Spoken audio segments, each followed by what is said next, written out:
Hello বন্ধুরা, সবাইকে জানাই শুভ সকাল। আমিও প্রতিদিনের মতো বেরিয়ে পড়লাম সকালে।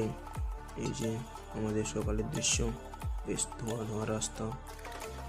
দেখতে দেখতে আমার বাসও চলে এলো। এরপর বাস ধরে আমি চলে যাবো মেদিনীপুর। নেমে গেলাম ক্ষুদিরাম মোড়ে। তো ক্ষুদিরাম মোড়ের এই যে দৃশ্য, আমাদের বড় ঘড়ি ক্ষুদিরাম মোড়ে ওয়েট করছিলাম খড়গপুর যাওয়ার বাস। দেখতে দেখতে পৌঁছে গেলাম খড়গপুর, মানে যেখানে আমার সেন্টারটা আছে। এই যে আমাদের সেন্টারের দৃশ্য, সেই উপরে ছোতলায়। এরপর আমি লিফট ধরে উপরে যাব। লিফটের ভেতরে ঢুকে পড়লাম। তারপর সিধা উপরে ঢুকে পড়লাম আমাদের সেন্টারে। পিডব্লিউ মানে ফিজিক্সওয়ালা। এখানে এরপর আমাদের ট্যাপ করে ভেতরে যেতে হবে। এই যে আমাদের ভিতরে প্রবেশ করলাম। এরপর দেখো আমাদের রুমটা, মানে যেখানে আমাদের ক্লাস হয় প্রতিদিন। প্রথম যদিও আমি ঢুকেছিলাম অনেকটা তাড়াতাড়ি আসি, তো কারণ সকালেই আমি অনেকটাই দূর আমার এখান থেকে, সকালেই বেরোতে হয়।